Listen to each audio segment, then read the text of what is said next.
Good morning, this is Hema. Christian. Ross. Dane. Bob and Tanya.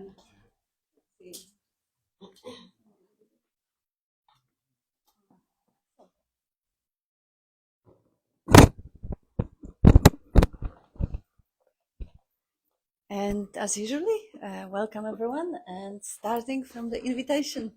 Anyone would like to swap a chair and give us a spiel? Try and see how the clarity of your own existence, which is obvious and clear for everyone that you exist, just comes out through. No? Not today. Anyone? Mister? No.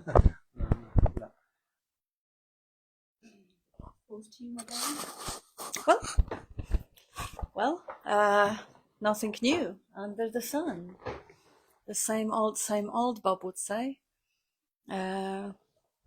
Pointing back to that which is clear and obvious and overlooked or ignored.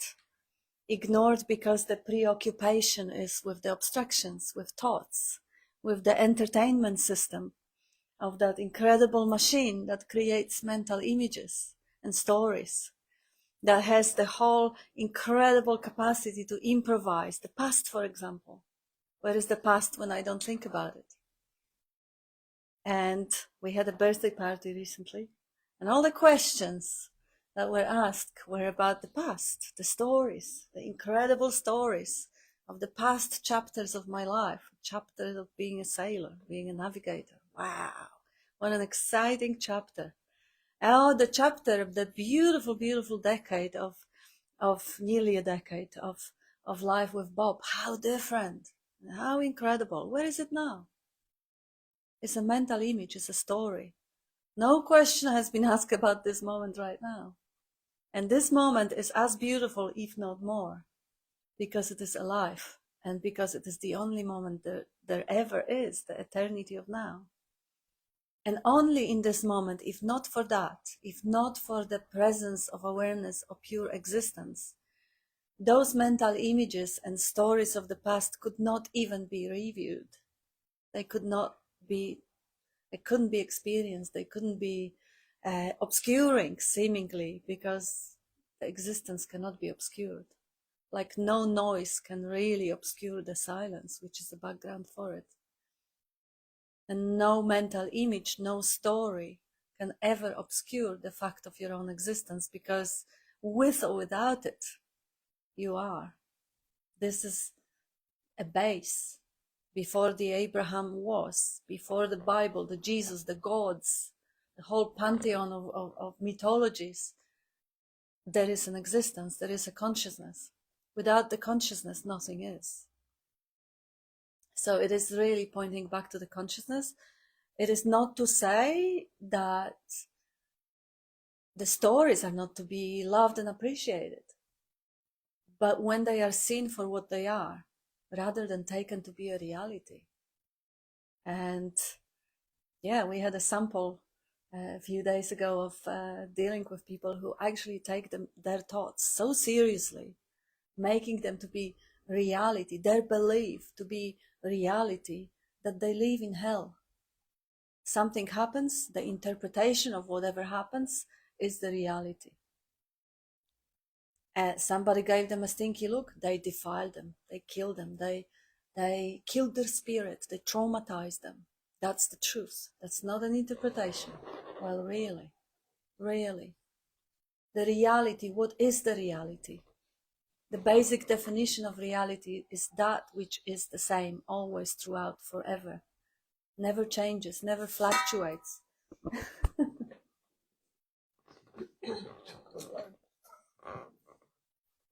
Yeah, the reality, the cats are playing with toys.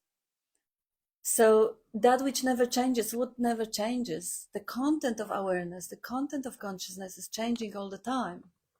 The stories of the future, the stories of the past, the interpretation of the present moment, the stories of the present moment, the stories of who I am, or what I need to become, the stories of my relationships with health, with money, with the country, all of that only exists because there is that basic screen on which they are being projected.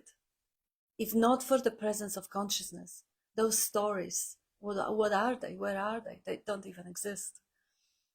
And then the drama of looking at people's belief systems happened in the magnificent, couldn't be better occasion of a funeral, where the stories of the deceased were brought up into existence by the memory of other people. Which one was true? There was no one to be asked. There's no one to confirm or deny. And even if there was, there would be just another take on, another pair of lenses to tell what is not happening right now, to bring up another universe of imagination, imaging in. So this moment, the whole past, the history of humanity, the Big Bang and the constructs of the planets and suns and meteors and the other creatures, possible parallel universes, Pleiadians or whatever not, they all exist because you are. And only when you give it attention. The attention, the life-giving force, the animating force, which make things seemingly exist, seemingly. Because try and grab them. Try and grab that universe of the past memory, or the hopes of the future, or the heartaches or heartbreaks. Where are they? Ungraspable. Even as mental image, as real as it gets. If there is an emotional content to that reality, wow, it's so juicy, it changes the chemistry of the body. If there is a trauma and the revisiting of the trauma causes the whole responses as if they were happening presently. But try and grasp them. None of it can be grasped in any way. So the beauty of realizing that which constantly changes, fluctuates, the dream machine, the projector of the dreams, the daydreams, the night dreams, not that much different. They are all just the content. They are all the way this amazing entertainment system spends that life-giving force. That's why it is the whole life essence, sometimes called God, is also called creator. The creativity of that life essence, the creative force, I think it's amazing. Creative force which gets channeled into a daydream and seemingly brings the whole universe. Oh, if I only do that, this will happen. Or if I only change my responses or heal my trauma or get promotion, this will happen. If I only keep focusing on that, I'll manifest the world that I want. Everything presupposes the person that has the power and will to control. Consciousness is completely overlooked because the story is always about the hero, the hero's journey.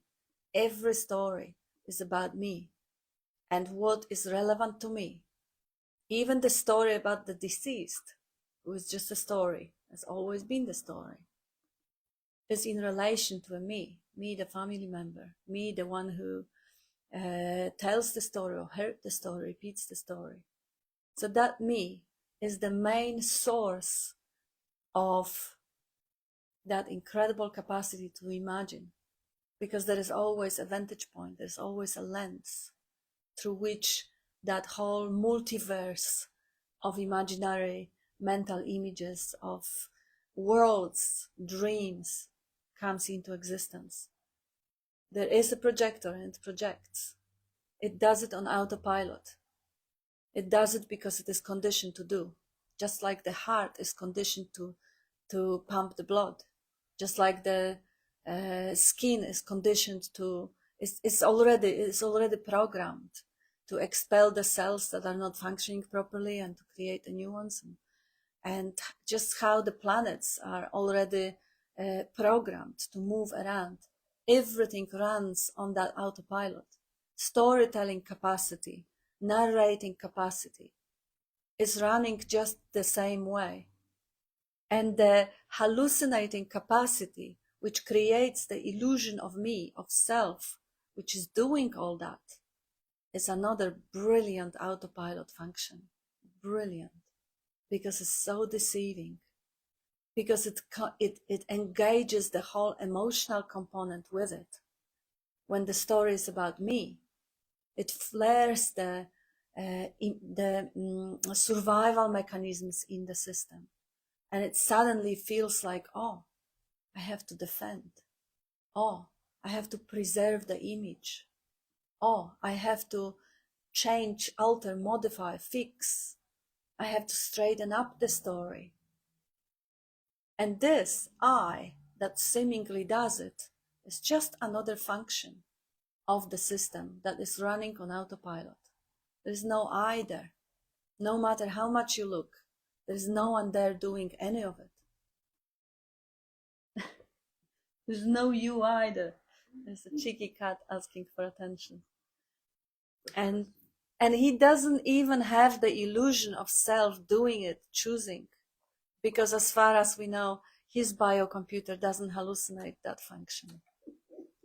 We are designing the computers.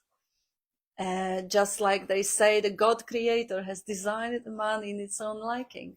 We design the stuff in our own liking.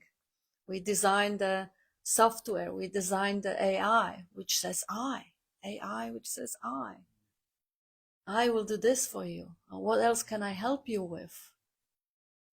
The I that is helping you with something or the other, the I that is adding the eggs to the shopping list, the I that is sending an email or responding. Who's doing that? It's a very, very sophisticated, brilliant set of programming, self-updating, because it's been programmed to do that. Just like this biocomputer of a human, constantly learning, constantly updating. And what's the consciousness in that? What's that animating life force, which in its static aspect is just the presence, the witness-ing, the knowing, the being. And its dynamic aspect is called Maya, is the movement of attention, is the dreaming itself. So as the static or Shiva is the consciousness, is the pure open field of being, knowing, presence, Satchitananda. In the dynamic aspect of Shakti, it dances. Let's think about someone who is not present right here. Woo. Let's think about yesterday's dinner. Let's think about the time when I will allegedly get enlightened. Amazing. The thought, the capacity that dynamic aspect, the movement of consciousness or the movement of attention creates the multiverse, creates the dream within the dream on autopilot. You go to sleep and that dreaming capacity perpetuates itself in just the same way. Maybe not exactly, because there is much less of the self-defining in the dream. I remember the last night I had a dream of really incredibly extreme weather conditions. I was watching the sky and those thunderstorms were spinning in circles with the spikes going around, and it was like, wow. But there wasn't an I watching it. I couldn't tell my name. I couldn't tell my age. There was a point in consciousness, aware of the universe unfolding around. And much of the time, that is how the world is experienced here now. And that's how the world was experienced for Bob when he was around. You could not see that self-defense mechanism running and protecting. Oh no, I want you to be like this. That will suit me better. Or I want you to say this. Or I want you to... There wasn't really that much of a preoccupation of fixing, modifying, correcting the world. Even if there was an impulse, it would very quickly dissolve. Just like in the dream, you are discovering the consciousness appearing as the mental images, rather than, and you may also discover yourself engaging with it. You may discover yourself responding to a situation, interacting with other dream characters. And the same thing happens right here, right now. I'm just watching the cat. Both of them calling for attention. This is such an incredible example of life essence, finding its way to the most optimal, most comforting, easiest way of flowing, just like the air flowing from the high pressure to the low pressure, evening itself up, in a way creating winds, hurricanes, tsunami waves, whatever it does. Tsunami waves is more of the earth movement of the earth itself, but creating waves. Oh, another one coming here. She can't make up her mind. Yeah. Sorry for that. I'll just get this. Yeah. No, okay. Just like a river also, when you look at nature, nature is such a giveaway. The river that is flowing from the, just evening its level. The same way the whole universe works. The 10,000 things, so many aspects of the creation, so many elements, constantly finding the balance, finding the most ergonomic, energy efficient way of coexisting, depending completely on one another, not standing of their own. There is nothing that could be isolated and separated from the environment. Not you, not one thought of yours can be separated. Try it, see if you can. Not even a mental image. How dependent it is on everything around. Nothing can stand on its own. Nothing has any existence apart from everything else. So what is it? Is there a universe? Is there an appearance? And if it is, what is it? Isn't it dreamlike? Just the same way as the dreamlike universes that are appearing and disappearing on that screen of consciousness at night. So this waking dream that seems so convincing, and this program of the machine narrating a waking dream and relating it to the imagined self-center or a me, so convincing, so compelling. But when you really look, when you really see how that machine creates that incredible universe, if you really see how the projector, how the mental imaging really happens, can you think a thought, or you discover the thought, or you discover you can be prompted.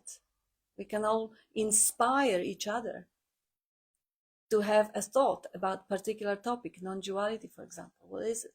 A particular topic. Can you mental image the topic? We can prompt that one too. So the thought is discovered. I can't even know what I say in 2 minutes from now. I'll discover it as I hear it. There's no idea.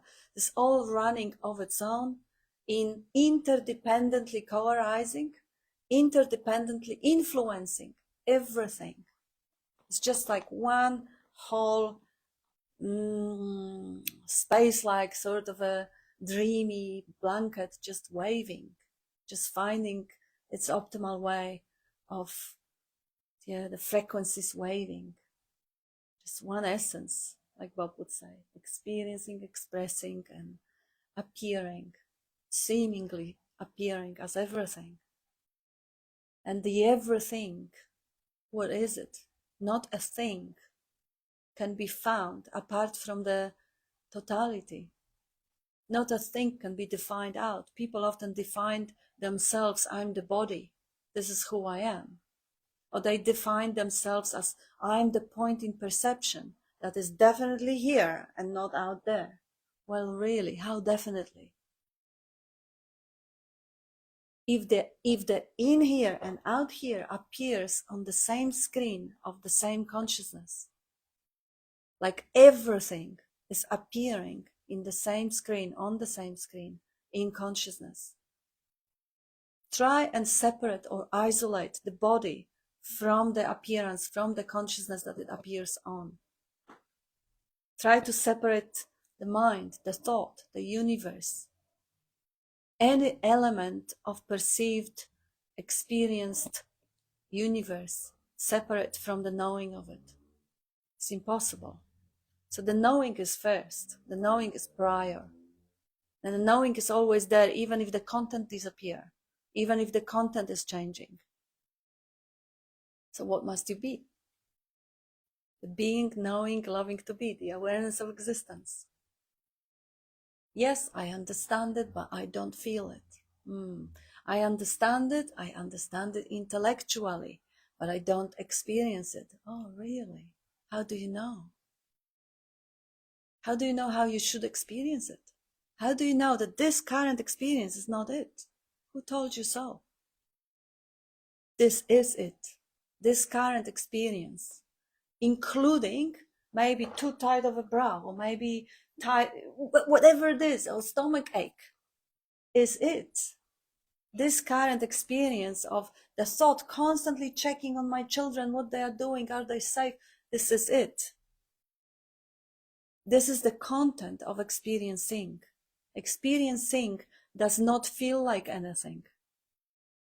Expecting that it will feel in a particular way is just another dream appearing in it, in the experiencing. I understand it, but I don't experience it, because if I did experience it, there would be no headache, there would be no thought of children, there would be no tight strap, or there would be no... How do you know? This is it. There is nothing else. Realizing that the experiencing of existence does not have any qualities, does not have any distinctive, it doesn't have any flavor, it doesn't have any color, it doesn't have any temperature. Bob would say presence signifies pre-sense, prior to sense,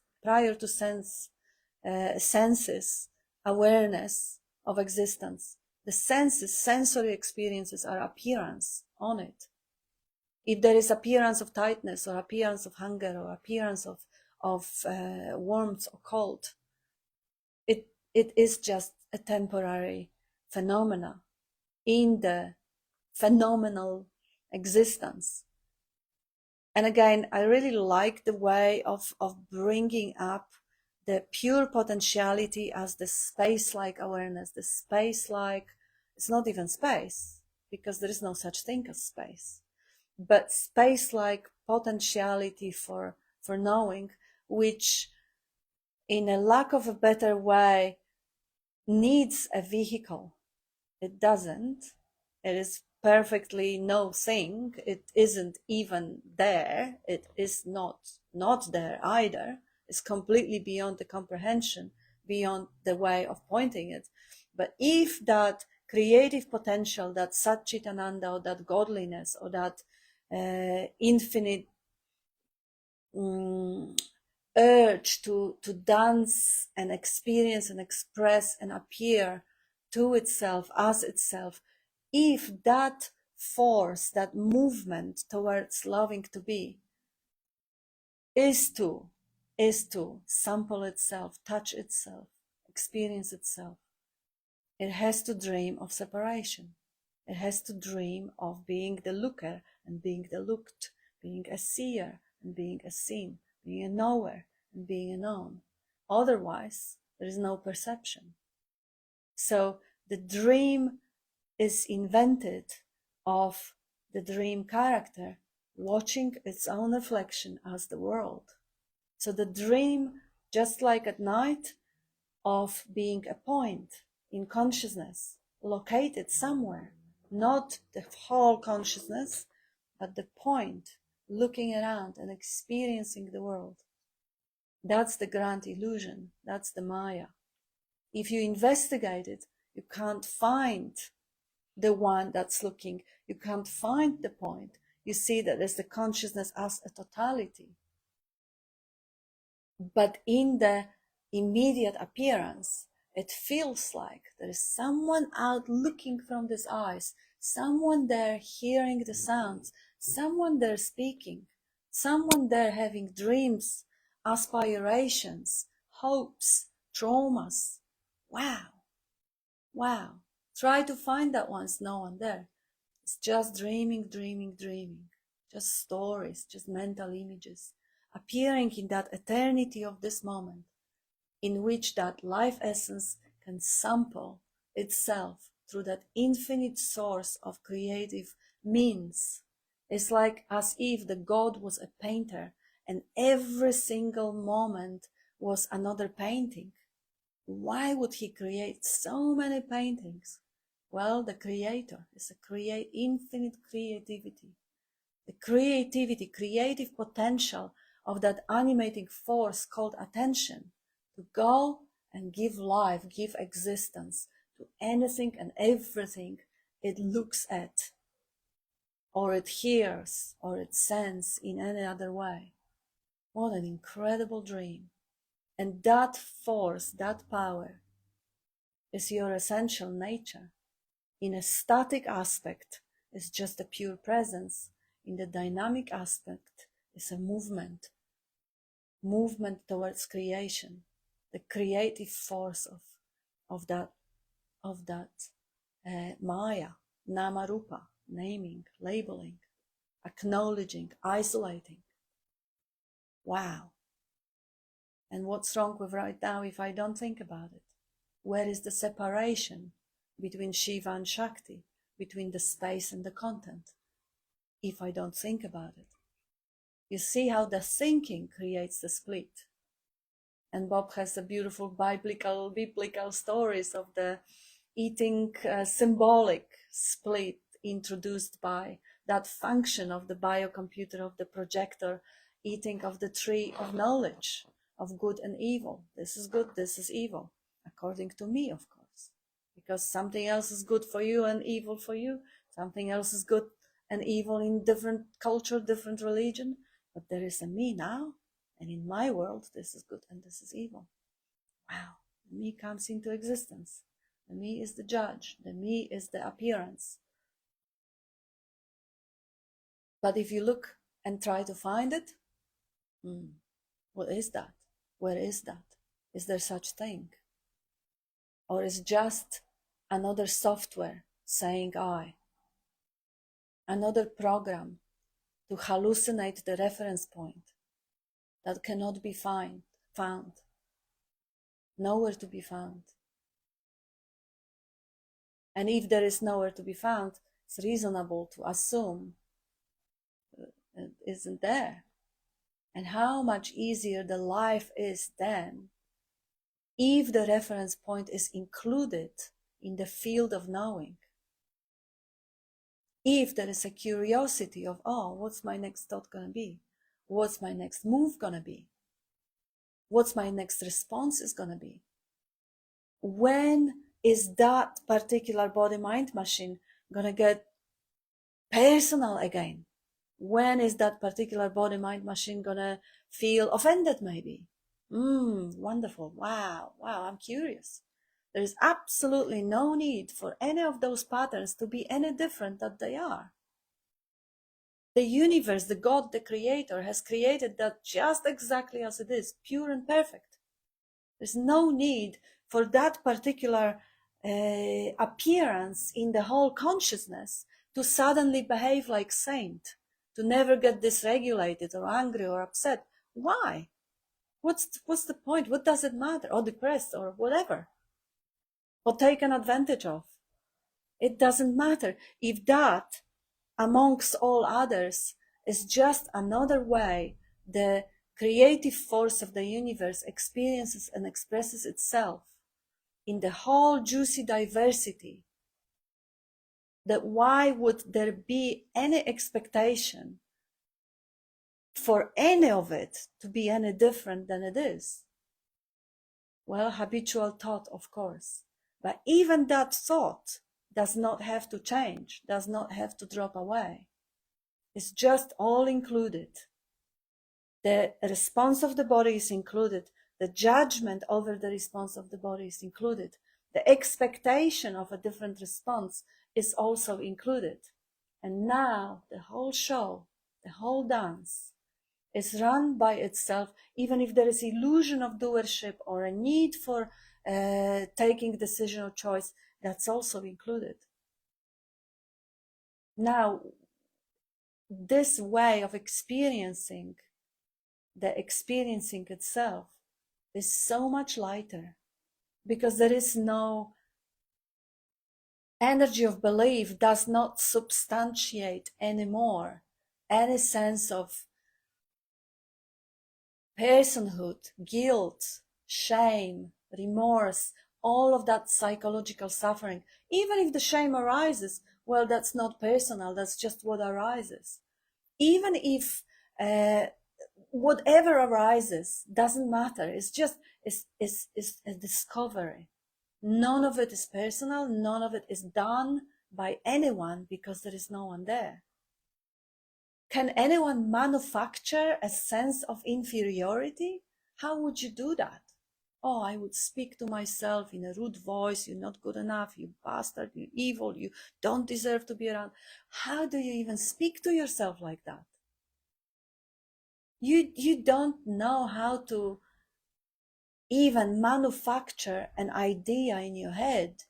That voice is complete autopilot. No one does that, no one speaks it. But hearing it, discovering that hearing potential, seeing potential, it doesn't have any objections towards what is heard. It's completely neutral, like seeing is neutral. The preference for orange color over the purple color may arise, but the seeing itself is neutral. It equally sees the orange and purple.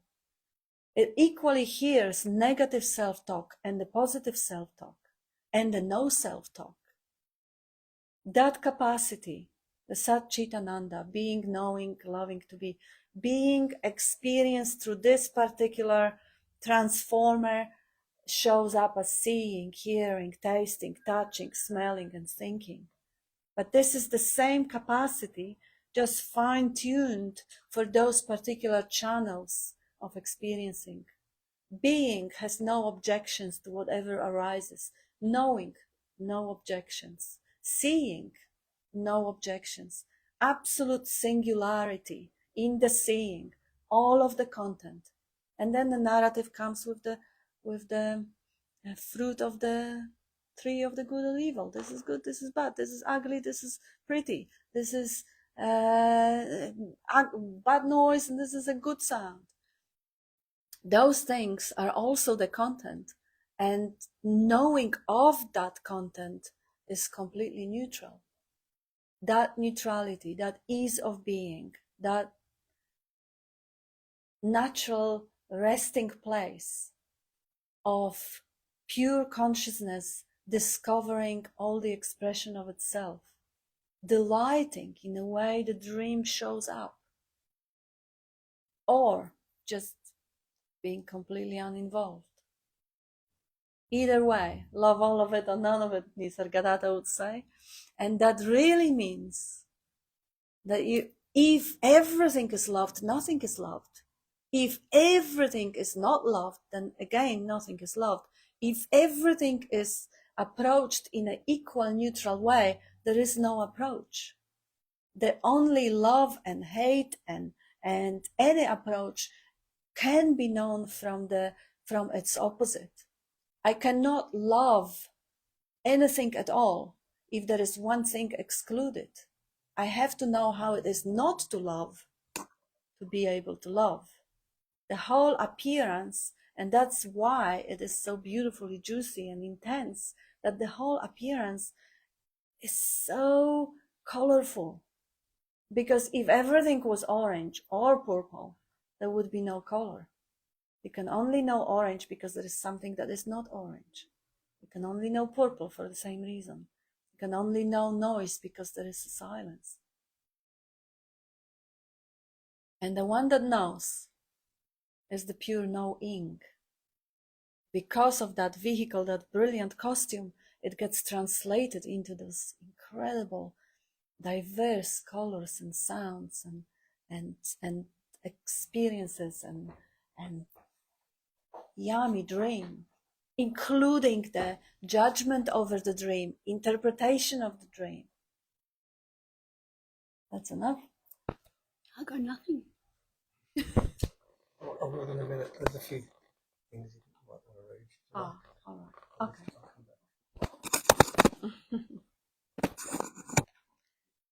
So we have good morning messages. Good morning. And Ben says, in many cultures, the reality is the dream. And in this definition, the reality is that which never changes. It is possible that each of us is but a window into what is. That's a really beautiful metaphor. A window. Yeah. And Deborah says, good morning. And Ben says, we are each the hero of our own story. Yeah, isn't it amazing? James says, it's all a dream. Try and change the dream. You can wake up to the dream, not from the dream. Yeah. I remember that really vivid conversation I had probably good 12 or 13 years ago with a sponsor of my friend who was, I think he played them the little clip of Bill Hicks, 1 minute clip of life is but a dream. It's like a roller coaster. You go up and then you go down and you get so worked up of everything. And it's just a dream. It started from a guy jumping out the window because he had a bad trip on LSD. And he said, oh, what a drama. We lost the moron. Anyway, it was... He was a comedian, American comedian. It's really, really fun, sort of a reminder that life is but a dream. And we have so many metaphors to that. It's in the nursery rhyme, isn't it? Row, row, row your boat. It is. Gently down the stream. Yeah. Life is but a dream. Yes, and life being a dream, wake up to the dream, not from the dream, says James. Again, the dream is not your problem, Nisargadatta would say. Your problem is that you like one part and not the other. Life, the dream is a beauty, it's absolute beauty. And I remember in that conversation, the sponsor said, yes, so how do I get out? How do I get out from that roller coaster? I want to get out. Oh! Why? Enjoy the ride. Why get out? You know, the awakening from the dream is inevitable as far as that dream goes. The dream is now. But the content of the dream is that everybody is temporary. And we've just been on a funeral, so yes, it's very, very temporary. You can see the corpse. One day, the awakening from the dream is inevitable. But for the time being, awakening to the dream is what's on offer. Realizing the dream for what it is, the dream. And just enjoy the ride. And thank you, James. And Ben says, the story about me is like crack cocaine and even survival. Yeah, it seems addictive, doesn't it? Yes. Strongest drug there is. And AI is programmed to boost our individual egos. Yeah. And Julia says, everything in the dream is based on concepts. Nisargadatta always emphasized the I am, the beingness prior to concepts, conditioning, which can only lead to peace. Or watch the dream while taking nothing personally. Yeah, that's the invitation. And Ben says, AI responds, great question, great observation, etc. It boosts our egos before it asks. It is that what you mean? And the only answer is apparently yes. Yeah, what a programmed kindness in AI to validate every question. Yeah, I don't know about ego. That depends what you believe the ego to be. But yeah, why not? That's another interpretation. Well, AI is becoming, everybody's best friend. Right? So much, validation and everything. It's programmed to know what you want to read or hear. It's fascinating. And this came up the other day about seeking. How talking about dopamine, from flattery and all that kind of stuff. The brain releases more dopamine when you almost get something. When you're almost there, when you're reaching, there's more dopamine in seeking than obtaining. So that's right. Rather, and it so there's almost like a biological built-in preference for almost there, 40 years later, almost there, if only one more. And that's exciting and enjoyable and pleasurable. So, next time it comes up and you lament 40 years, 50 years, and I still don't get it. Well, take a look. You're enjoying the ride too much. Or, there's nothing wrong with that. Anyway, sorry. Not getting it. Yes. And James answering to Ben, there never was a ego or individual, only an appearance. And appearance is never lasting. Beautiful. And Ben says, what's wrong with right now? Unless you think about it, quote unquote. And Jay says, good morning. And Julia says, as usual, loving the spiel.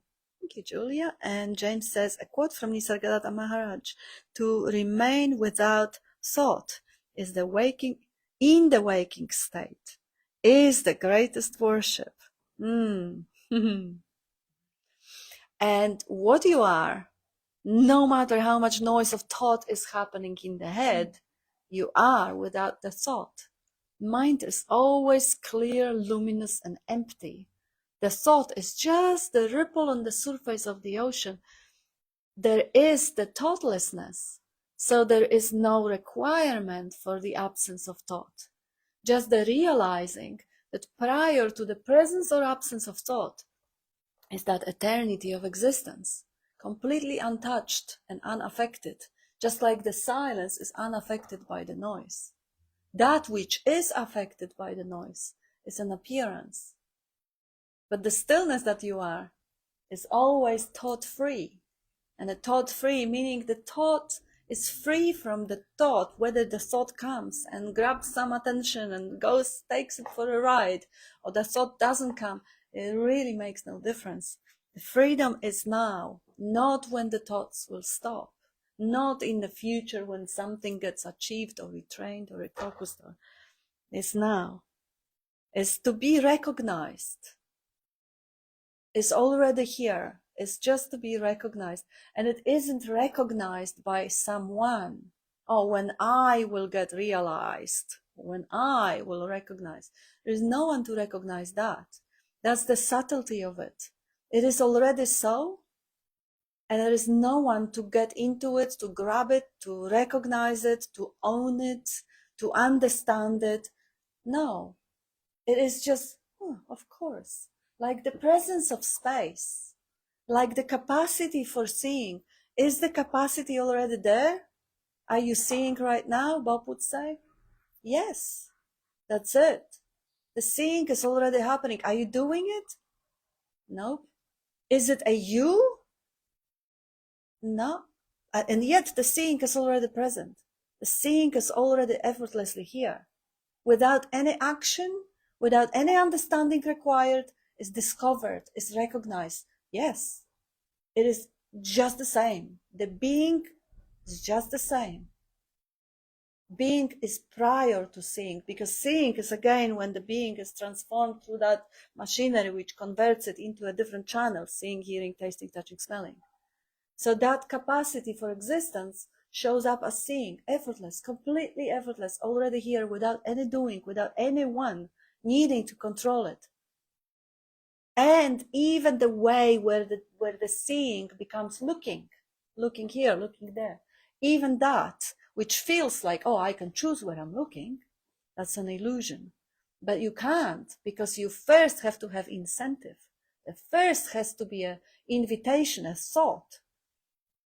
Yeah, just as you're saying, seeing, hearing, tasting, touching, so on, and thoughts. Yes. Included as well. Yes. It is there that the hallucination of the thinking process and the hallucination of free will, that is all just happening, just like all the seeming physical senses. It's really just, and there's just a registering of it. That's all. But there's no causal agent sitting behind, just like there's no causal agent functionally operating the smelling apparatus or the seeing apparatus, the touching apparatus. It's the same with seeming thoughts, which is, it's. I spoke to somebody last week who was dead set that I'm controlling my thoughts. I think my thoughts. Here, 1 + 1 is 2. See, I showed you.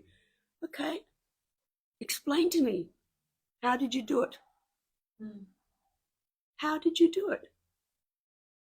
What was the process by which you arrived at 1 + 1 = 2? Can you even find the person at the control board, the seeming person that you think you are? You thought of you sitting there for a while.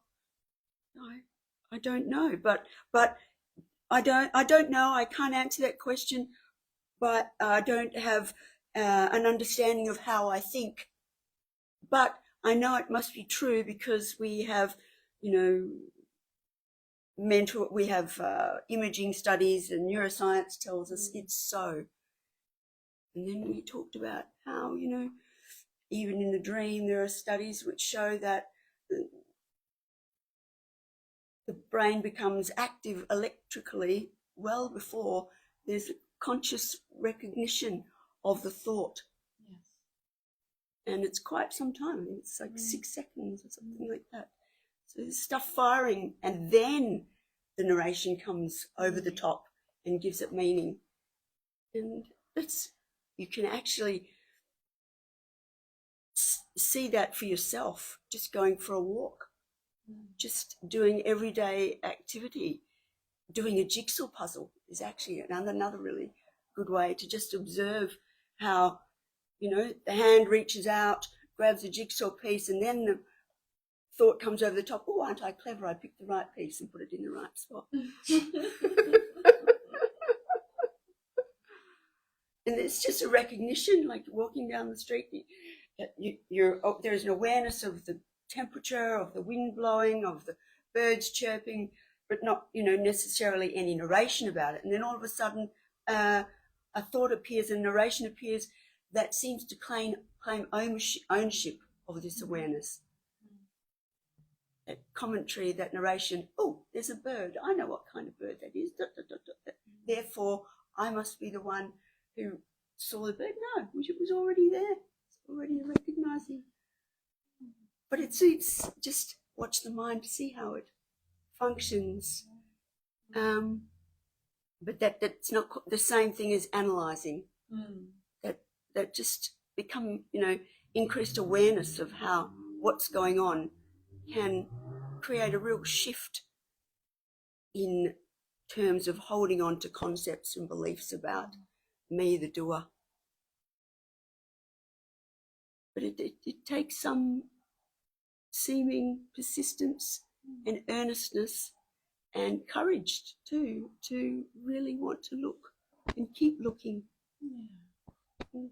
And the childlike curiosity, commitment, somehow it is like almost a devotion to that which the heart is longing for, the peace that passes all understanding.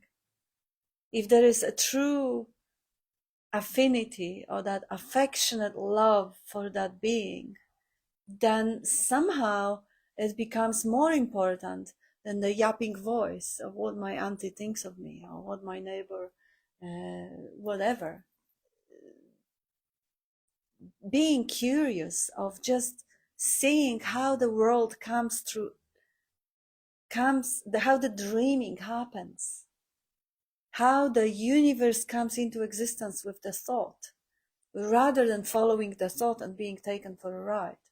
But even if the following thought and being taken for a ride happens, well, being curious about how charged that thought had to be to have that ride lasting for a minute or maybe an hour.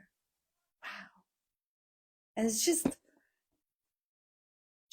having that attitude of, show me. I don't know. I'm curious. Rather than just being completely identified, I'm the mind, I know better. I know what I want, I know how to get there. Just having courage to be nothing, I remember, or just staying in a space of I don't know, because it's only the mind that have the illusion of knowing. Then I don't know how it all comes into existence. The knowing is only of existence. The content or the way the dream comes, it can't be known. It can be experienced, it can be observed, it can be, like you switch on the TV and the movie shows up on the screen. It isn't the full story. The movie, there is a backstory to it. But the moment that comes up with all those infinite backstories shows up in consciousness because you are. That's the only thing that can be really known. Everything else, mystery. I don't know. I don't know how my liver functions. I don't know what I'm going to eat in Sofia today. It's just like, wow, show me. The attitude of a child, let's discover. Without any presumptions of what the God is, or what universe is, or what I is, or what should it feel like when I am realized. What should I experience when I will finally get there?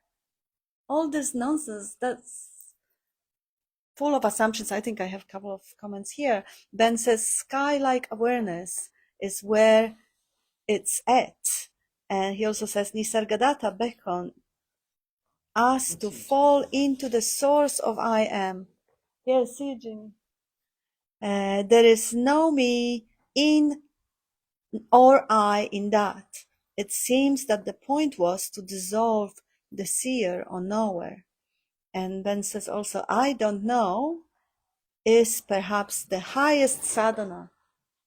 Yeah, I don't know is the highest sadhana. Yeah, it's lovely. Yeah, sorry we didn't get Jimmy to speak before he had to go, so at least let's get someone else to speak before everyone goes. Dino, you wanna? Hey, come on. How you going? Hi.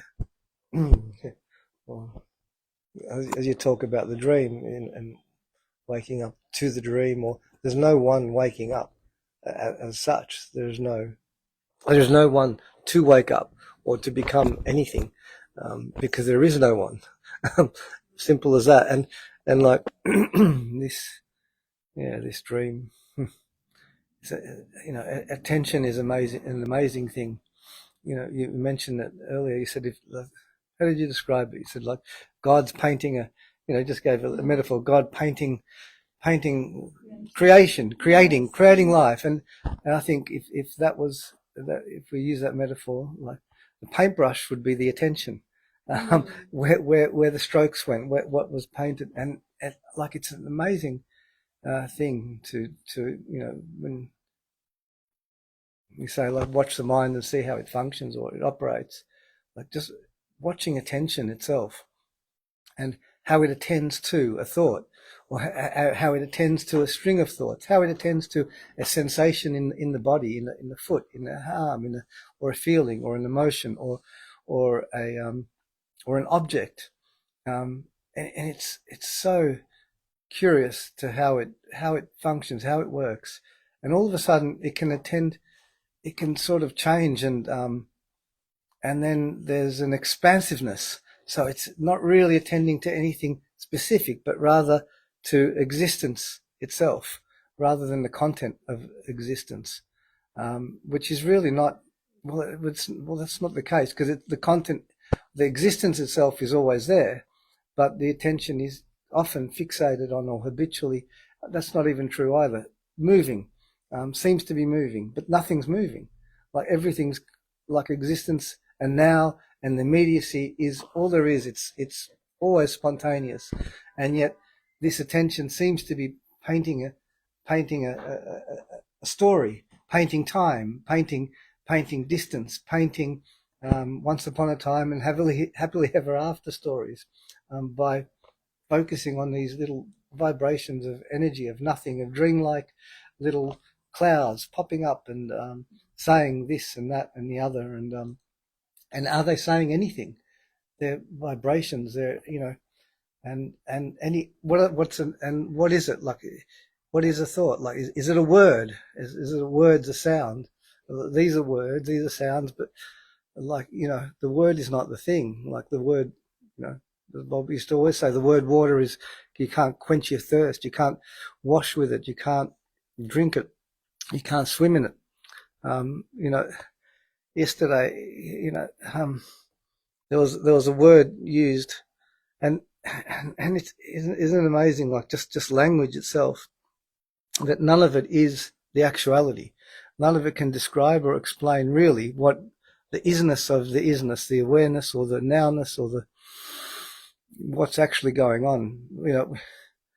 If I say the word fuck off in Greek, it means torch or lens or some a way of like highlighting something. But when I say it, immediately it provokes a response of like, of a swear word. And yet in another context, another language, another culture, it means, attention almost. It means like a lens in which to look at things. So fuck all this and fuck all that. Look at this and look at that. Who's looking? And so just to highlight, like, the word's not the thing. But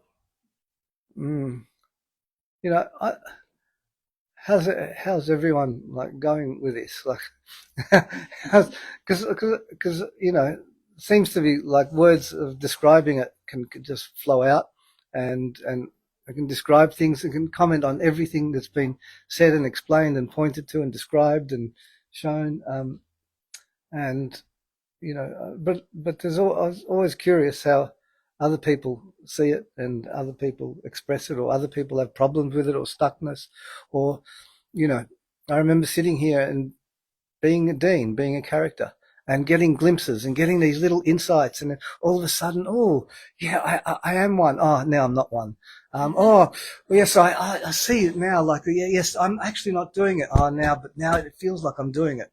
And having these little battles, and I just, as I was sitting here, I just remembered it, and the memory was now, and all of that is now. So I'm just curious on how other people feel and express and struggle or don't struggle, or come across it, and any difficulties that are faced, because there really isn't any at all. Like, I can easily just wipe you can dispose of every concept and every idea, and all there is left is this.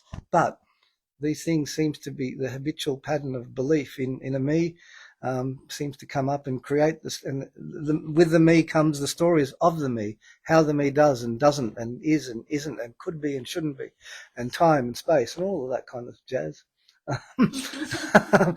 So I don't know. So I can describe all of that forever, but I'm more curious about how other people are finding things and experiencing things, and struggling with things, or yeah. So anyone's got something to say? Give us a story. Give us a good story. It's just this tiny little trivial story. So I used to work at Nestle, and they had quite a nice cafe for lunch, and I don't like fish, and so there was some nice battered chicken for lunch, which I goat because I like chicken. And then I sat down and started eating it, and I was enjoying it. And I thought, oh, wait a minute, maybe this is fish.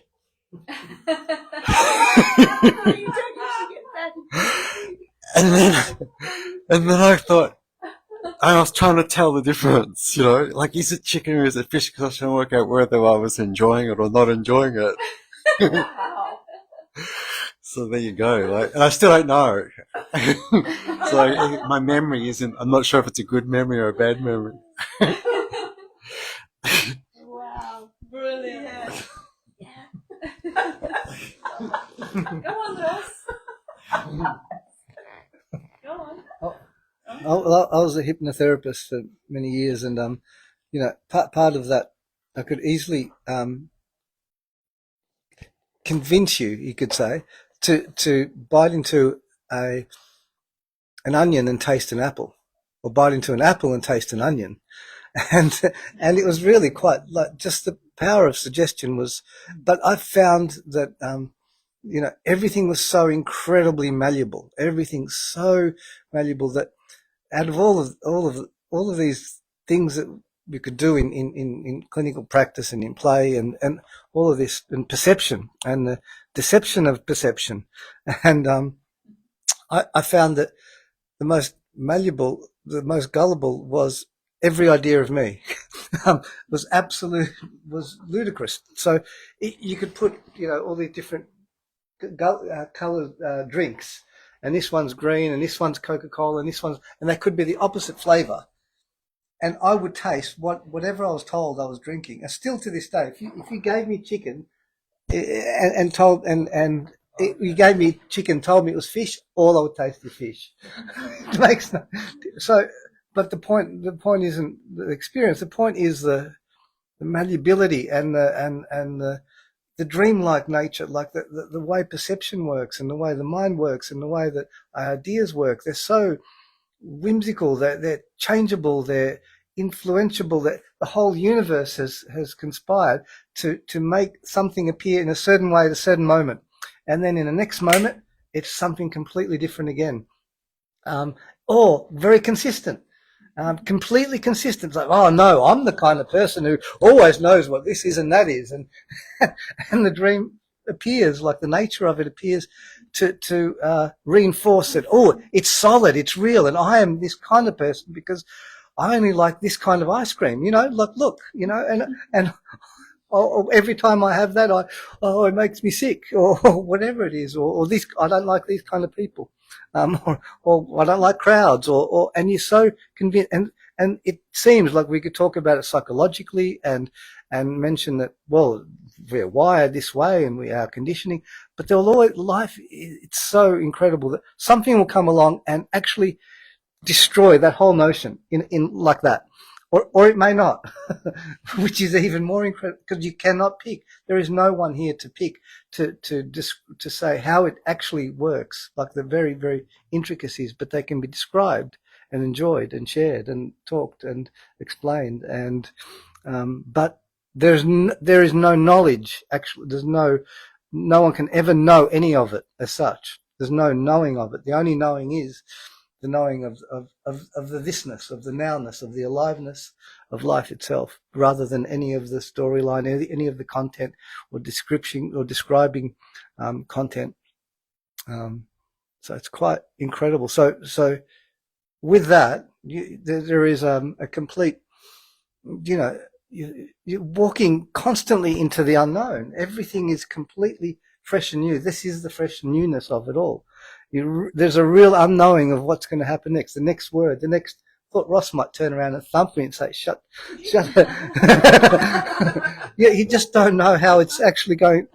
It's so unpredictable and unexpected, and yet all expected and predictable things may appear in it at times, and then at times they'll just be shattered. Something, like death is a really good one, because death is a nice, real quick, swift way of memento mori. Remember that you must die, and this existence, in this form, in this way it's appearing, it's always morphing and changing, but that's absolutely perfect. Go for it. No, and age. Remember that you must age in this way. Except for you. Except no, but when you yes, Sorry. but no, but yes, Sorry. but no, but Sorry, nah, continue. nah. But expectancy is interesting because there are plenty of, this is all in the dream and this is all a bit of fun, but there are lots of studies that show that you can give people in an experimental setting. You have two groups and you give them two lots of drinks and you tell both groups that it's, wine with 15% alcohol, and both groups become intoxicated, but one group didn't get any alcohol at all. They just got something that looked like alcohol. It's expectancies. Yes. And we've known that for a very long time. You can make yourself drunk on just thinking. The world is a placebo. Yes. The whole dream is a placebo. And we have a couple of funny comments. Anika says, fish is the chicken of the sea, they say. And Ben says, is it possible that we are all chicken or fish eating ourselves?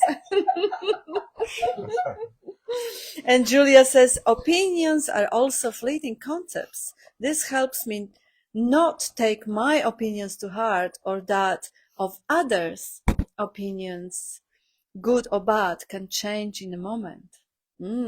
Absolutely. Go on, Ross.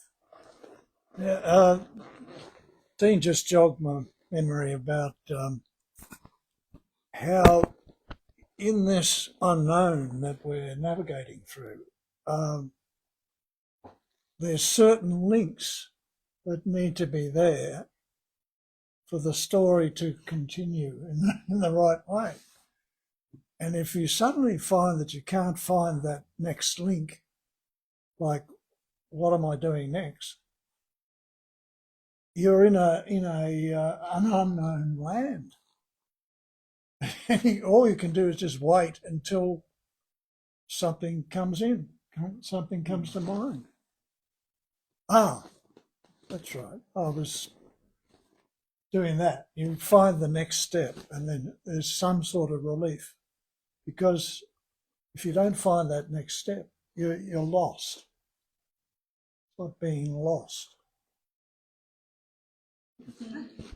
Yeah. Doesn't that happen every morning when you wake up? Isn't that what happens? So when you wake up when your eyes open, did you open, what did you internally flip the switch to make the eyes open?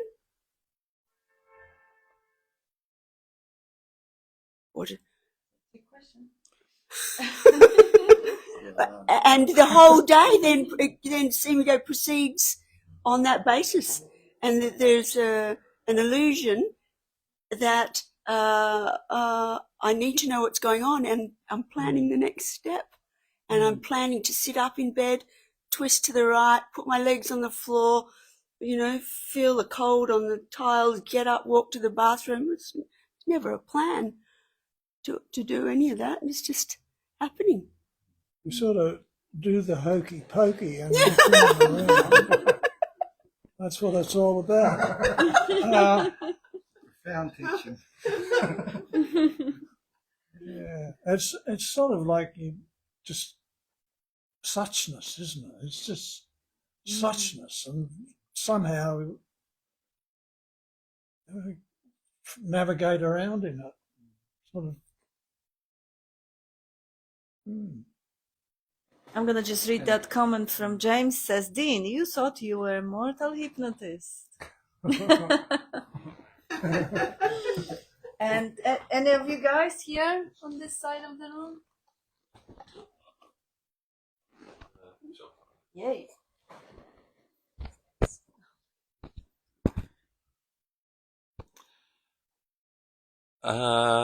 Yeah, I don't know. I don't really have anything to say, but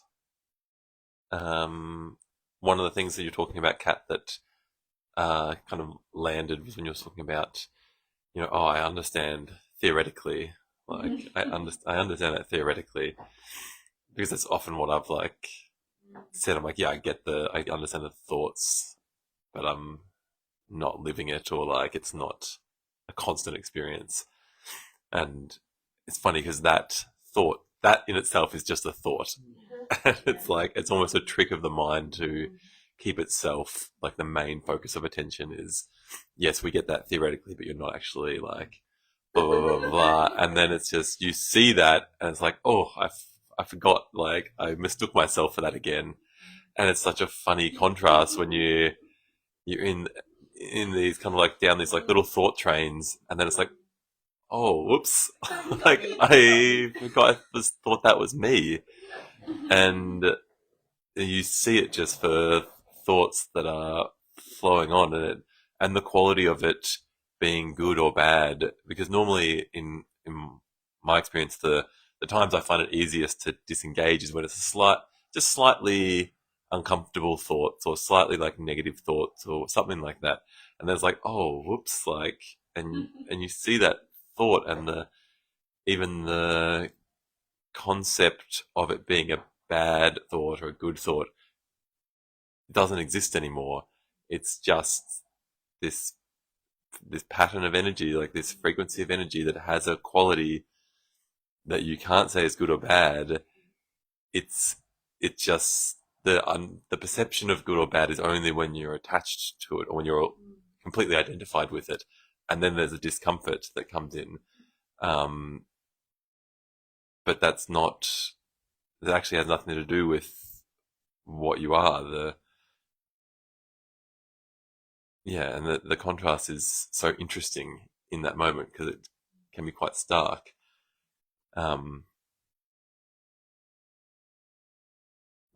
that's all the thought about I have a theoretical knowledge of this is just that. It's just mistaking yourself for that thought. And it seems so simple. Because I guess it is ultimately simple. And even, like I've often had thoughts over the last however many years, like, oh, I should do more practice. I should like, when am I going to put the effort in to push? Which is hilarious because that thought that's just a thought. And like, I've noticed so many times in my life, like these cycles of dedication and focus arise in any endeavor, whether it's exercise, spirituality, work, and then they kind of fade away, and they arise again. And I guess over time, it's just so clear that this arising and falling away, I have no control. There's no one to control that or to push for that. And even lately, like, there seems to be some seem to be an arising period where I'm like more dedicated. I'm like, there's more energy there and focus to have a regular meditation, regular inquiry, all these kinds of things. But now I'm so aware that it's not like, oh, good on you, like you're finally putting the effort in. It's just, that's just what's happening. And it's interesting because the whole spiritual endeavor is like trying to like understand more, work more. But ultimately, when you look at it, there's just what's happening, and it couldn't be any other way. It never could have been any other way, and it's just what is. And it's just such a paradox, like to the way you think it happens. Anyway, That's great. Yeah. And it has been like that for everyone and everything under always. the sun, like always. And there's Yeah. no one's exempt from what you just said. Like it's exactly, it's completely universal. and every bit of kind of like blame or like anger you could have at people kind of just drops away because how could they be any different to how they are?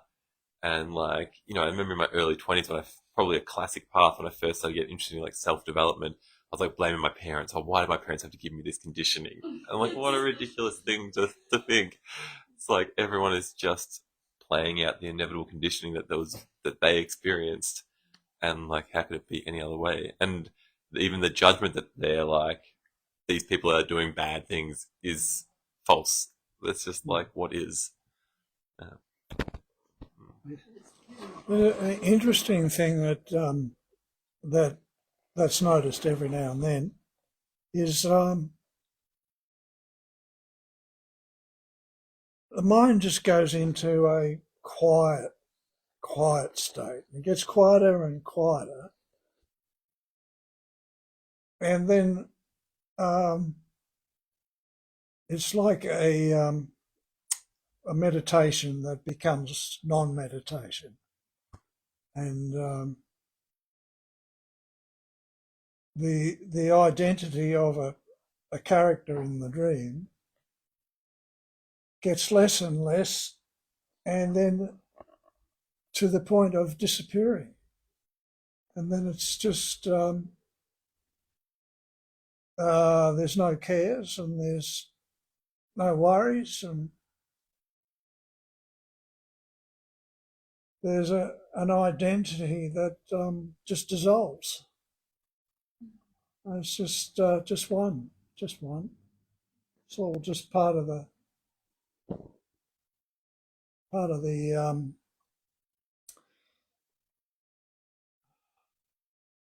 just trying to think of that Shakespearean expression of this from Midsummer Night's Dream. The pageant faded. We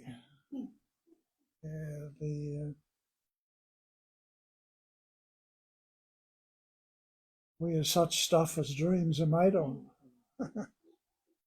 Our little life is rounded with a sleep. Shakespeare put it slightly better than I did, but it's that just fading away.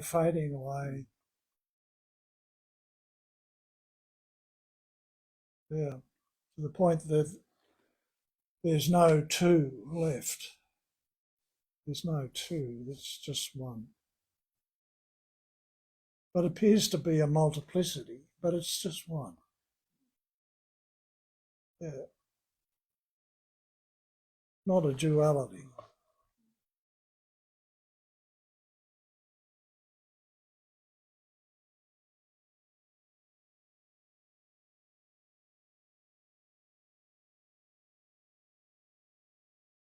It is non-duality. Yeah. One without a second. Not even one. Not even one. Just this. Nothing else. I have a comment from the Jyoti says, why does the mind go into recap mode as soon as we wake up? Not sure if it's just me. Mind going to a recap mode as soon as we wake up. Yeah. I see. Okay.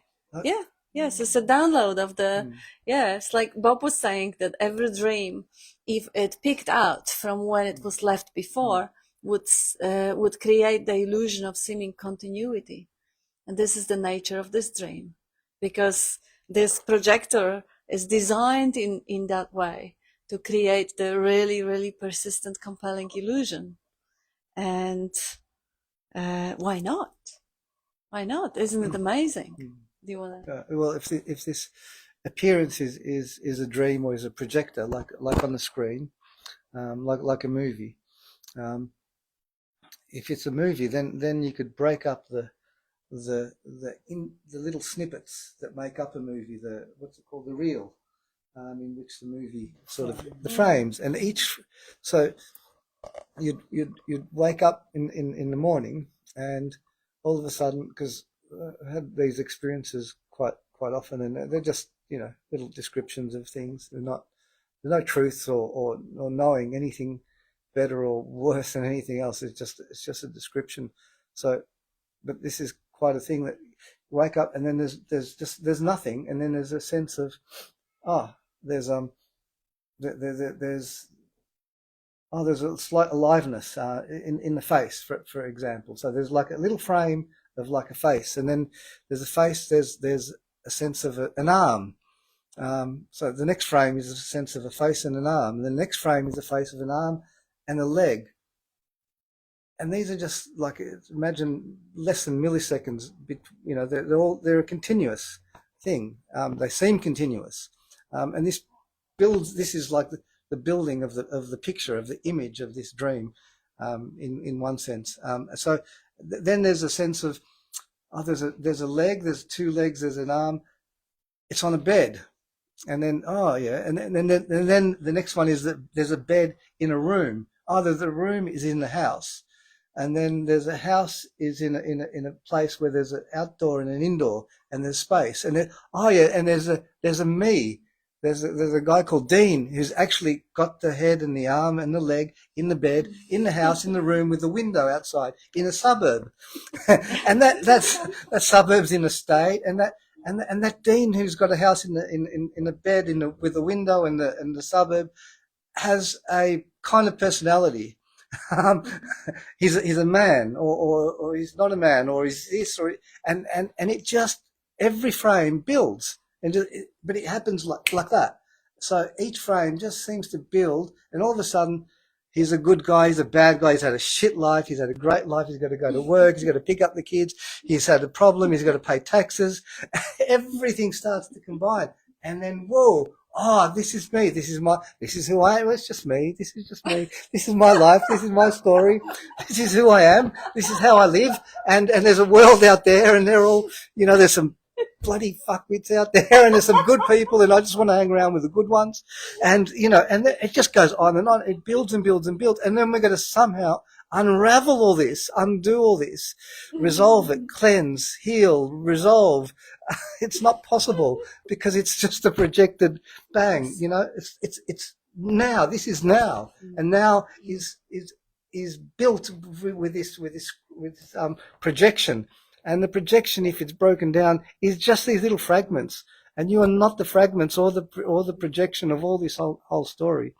And it's a really interesting way of, when it's seen like that, like, there can't be any truth to this me and this reality as I once thought it was, and there's no one thinking it. It's just it, and no one is doing this imaging. No one is actually creating it in that way. It's just appearing that way, and that's freedom is the seeing of it. You can't be any of it any longer, and I hope that makes some sense. That's beautiful. Hi, I got a question then. So earlier when Kat was saying we are that pre-sense, the presence, before all these senses. So if we can remain in that, then you won't be downloading all this sense of self. But it's impossible to It's be. not necessary. Hey, is it possible to be in the pre-sense 100% of the time? That's where you are all the time. It's an illusion that you're not there. Oh, really? Yes, you're always there. You never leave home. You're always there. No matter what movie appears. Mm-hmm. Yeah.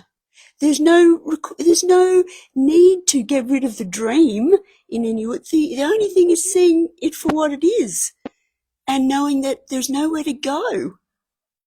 You never go anywhere. That's an illusion that I am this body traveling. So it's like the dream. Like Kat was saying, it's similar to the dream. It's like there's a sense of looking in on the dream from a point in consciousness. And then there's a tying of that with the habitual I thought to the body. That's just a hallucination, as Dean just described. And then, there's other thoughts come and attach to the habitual I thought. But all of that is vibrations in space. So you could start from the point that you are that. You are whole. There's nothing to lose, nothing to shed, nothing to gain. There's nothing missing. There is nothing to lose. We say dropping concepts and all that kind of thing. But it can all remain, and it will all remain. There's no choice here. There's no one to make a choice. That nothing will change in essence. You've always been that. You'll never be anything else but that. Also, see the assumption that there is something wrong, that the recap mode is created. that this is wrong, this is faulty, we don't want it, God was an idiot. He actually created a faulty world, faulty experience and expression. It could be improved by creating a brain damage, perhaps, or taking a drug which completely disabled the memory part.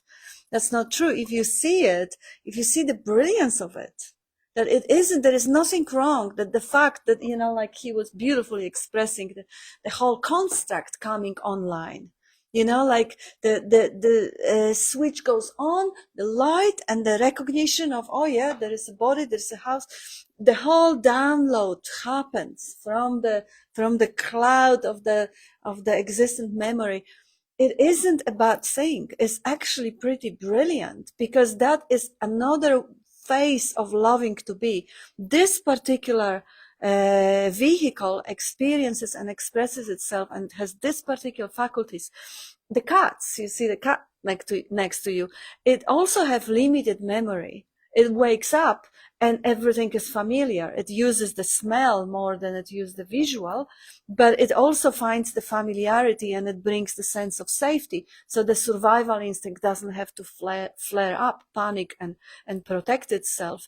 The nature of this dream is such, and seeing beauty and brilliance in it rather than seeing it as faulty and trying to get rid of it, relaxes completely any need to change anything about it. And then the recognition that, wow, this is incredible. And it doesn't have to stop then. It's beautiful. And we have a couple of comments here. A few more. Ben says, suchness feel a lot like it is what it is. And Ben says, mistaking yourself for that thought is about to close to self-awareness as it gets, brother. Well spoke. And Michael says, hi folks, miss you guys. Thank you for a beautiful meeting. We'll make it next week. So looking forward to seeing you then. Yeah, see you, Michael. And Julia says, I'm guessing animals don't have that same sense of continuity or recap like human. Oh, I think I just addressed it. The cat definitely feels familiar in the same house. It doesn't work in the same way because they don't have symbolic language, so they don't have like that mental imagery coming from separating things by labeling them. But there is still a survival instinct which creates the sense of safety in the familiarity. And Jyoti says, it's like, don't forget how that incident person made you feel. And Ben is replying to Julia, one without a second would suggest animal or any inert thing might. There is no future, there is no past. Even the sticks and stones know its moment as our last. And Jyoti says, thank you, Dean. Haha, great explanation. And Julia says, love that, Tanya. And Ben says, just be aware of the dream, but don't be attached to it. And Dean, you go.